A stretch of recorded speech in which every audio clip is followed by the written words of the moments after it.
Les podcasts de nos communes. Nouveau rendez-vous des podcasts de nos communes sur Oxygène Radio et sur les réseaux sociaux. Direction Ombré d'Anjou et plus précisément à Combray. On va parler de l'Épide. Aujourd'hui, l'Épide qui ouvre ses portes début juin.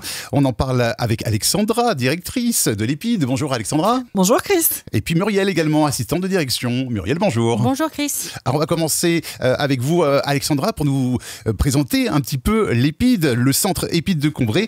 Qu'est-ce que c'est cette structure? Alors, Épide, établissement pour l'insertion dans l'emploi. Un établissement qui accueille des jeunes de 17 à 25 ans, sortis de l'école, avec peu de diplômes ou pas de diplômes. Alors, quand je dis peu de diplômes, au maximum, les jeunes qui viennent chez nous ont acquis un baccalauréat. Mais en aucun cas, nous n'aurons chez nous des jeunes qui auraient été sur des études supérieures et qui auraient abandonné. En fait, plus généralement, c'est des jeunes sortis du système scolaire. C'est ça.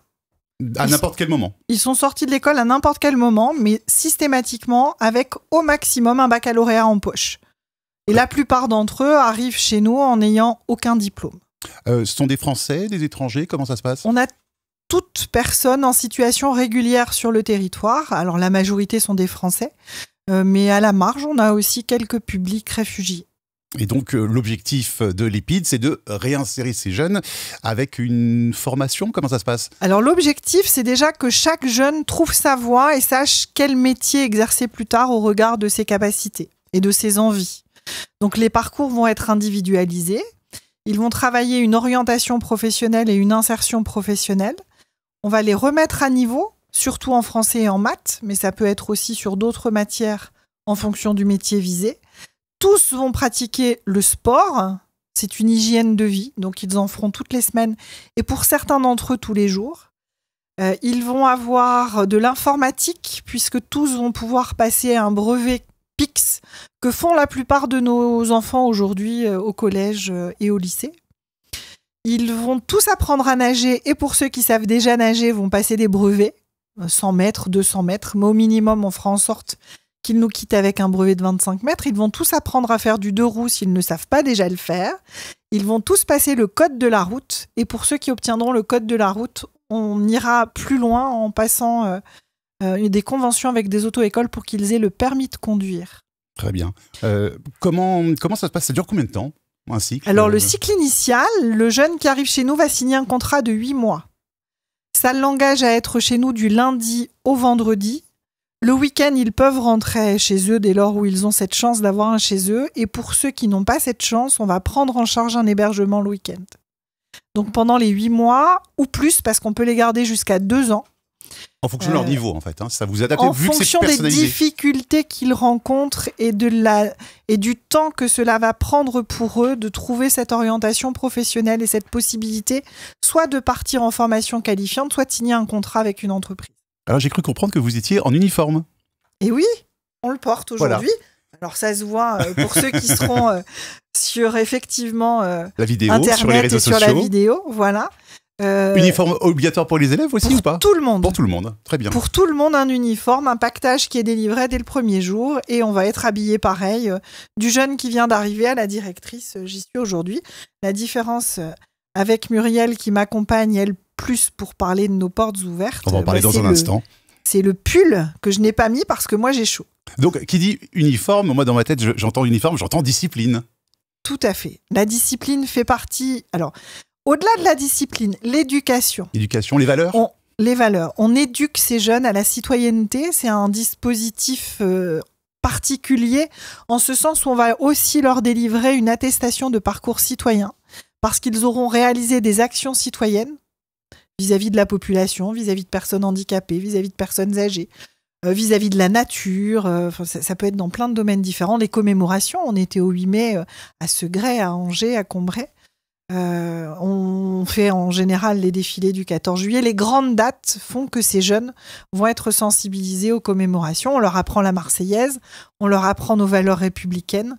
Et c'est vraiment quelque chose, là, pour le coup, qu'ils auront quotidiennement au niveau de leur accompagnement. Très bien. Pour en savoir un petit peu plus, on en a appris déjà beaucoup, je trouve, mais pour en savoir encore un petit peu plus, il y a les portes ouvertes. C'est le 5 juin entre 13h30 et 17h. C'est un mercredi. On va parler avec vous Muriel, des portes ouvertes. Une journée bien chargée, je crois, hein, Muriel. Oui, tout à fait. Donc, les portes ouvertes, donc, ce sera de 13h30 à 17h. Et donc, les participants pourront découvrir différents ateliers, donc avec notamment la visite du cloître dans l'ancien collège, l'internat, les activités sportives, donc également l'insertion et la formation, donc avec un atelier qui sera animé par une CIP et une formatrice. Oui, il y a 5 ateliers différents. Oui, Mercredi. C'est ça, tout à fait. Donc là, vous y avez parlé, de la formation, la citoyenneté, et puis l'insertion. Voilà, et il y aura également, donc ça c'est la nouveauté de l'année, donc notre Fab Lab. Le Fab Lab, et qu'est-ce que c'est le Fab Lab, Alexandra ? Alors, c'est des imprimantes 3D qui permettent de réaliser tout type d'objets. Donc, en fonction de projets que les sections peuvent avoir, de projets que les jeunes peuvent avoir, on va les aider à réaliser le rêve du début à la fin, puisque ça va être de la conception 3D sur ordinateur et une réalisation avec nos imprimantes. On a des imprimantes aussi par sublimation, donc on va imprimer sur des t-shirts, on va imprimer sur des mugs, toutes les réalisations possibles.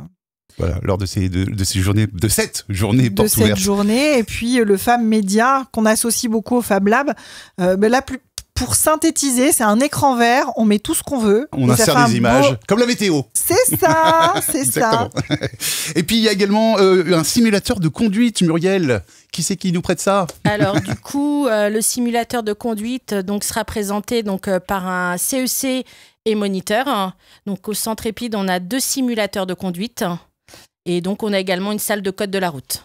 Qui va s'occuper de montrer les activités, les élèves, les professeurs ? Je ne sais pas si on dit professeur d'ailleurs. Non, on ne dit pas professeur. Éducateur peut-être ? Donc, alors, du coup, ce sera tous les agents du centre seront associés à cet événement. Donc, allant du gestionnaire ressources humaines au moniteur. Donc, les ateliers seront présentés par des moniteurs, CEC, donc conseiller éducation citoyenneté, conseillère en insertion professionnelle, formatrice d'enseignement général, formateur de sport.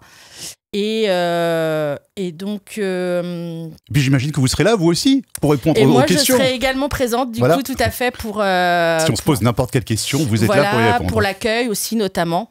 Donc, voilà. Très bien, merci Muriel. De rien. Il paraît que l'Épide va déménager, j'ai entendu ça. Alors, c'est ça. Alors, c'est-à-dire que pourquoi ces portes ouvertes en fait, alors que vous déménagez ? Justement, je pense que ce sera peut-être la dernière occasion de circuler dans ces murs, de voir ce collège. Tout le monde parle du collège de Combray, qui deviendra certainement par la suite beaucoup plus axé accueil d'entreprise, logement. On sera plus sur ce que l'on a connu et ce qu'on a pu continuer à connaître avec l'Épide. Donc pour nous, c'est une manière de passer le flambeau, de dire au revoir, merci aussi à Combray, à ce site, de nous avoir hébergés pendant autant de temps, avant de rejoindre une ville beaucoup plus proche des transports. On se rapproche d'Angers. Voilà, puisqu'on sera exactement à Avrier, à proximité du Golfe. Et effectivement, du coup, nos équipes seront beaucoup plus autonomes et les jeunes seront beaucoup plus autonomes dans toutes les démarches. Aujourd'hui, on doit faire beaucoup le taxi pour pouvoir leur permettre d'aller aux entretiens d'embauche, au rendez-vous CEPAM, au rendez-vous quel qu'il soit d'ailleurs, même avec les entreprises qui vont les accueillir. Et là, ils pourront vraiment se prendre en charge tout seuls à ce niveau-là. C'est ça, très bien. Complètement. Et vous libérez un peu de temps, peut-être aussi. Certainement. Pouvoir être axé sur d'autres activités que du transport. Oui. Le déménagement, c'est pour quand ? Le déménagement, c'est pour le premier trimestre 2025. Et on peut considérer aujourd'hui qu'au mois de mars, on sera sur Avrier et plus à Combray. D'accord, donc les portes ouvertes, c'est vraiment pour le dernier cycle. C'est ça, c'est vraiment la toute fin. C'est vraiment la dernière. Donc, alors profitons-en. Comment on fait pour s'inscrire, Muriel ? Je reviens à vous. Comment on fait pour s'inscrire et venir à ces journées portes ouvertes ? Parce qu'il faut s'inscrire. On ne vient pas comme ça n'importe comment. Attention à l'Épide. Donc alors pour venir à nos portes ouvertes, donc c'est sur inscription. Donc vous pouvez vous inscrire en me contactant via les réseaux sociaux, donc Facebook, Instagram, TikTok ou LinkedIn. Et autrement, par mail également à muriel.gatineau@epide.fr. Et on retrouve sur les réseaux sociaux le lien précis justement de Eventbrite, le site événementiel où on peut justement s'inscrire. L'Épide, 1 rue du Chevalier d'Avoine, c'est à Combray d'Anjou bien sûr. Et donc les portes ouvertes, c'est le 5 juin entre 13h30 et 17h. Je vous remercie mesdames et je vous dis, on se voit d'ailleurs le mercredi. Donc au mercredi 5 juin. À très bientôt Chris. À bientôt. Les podcasts de nos communes.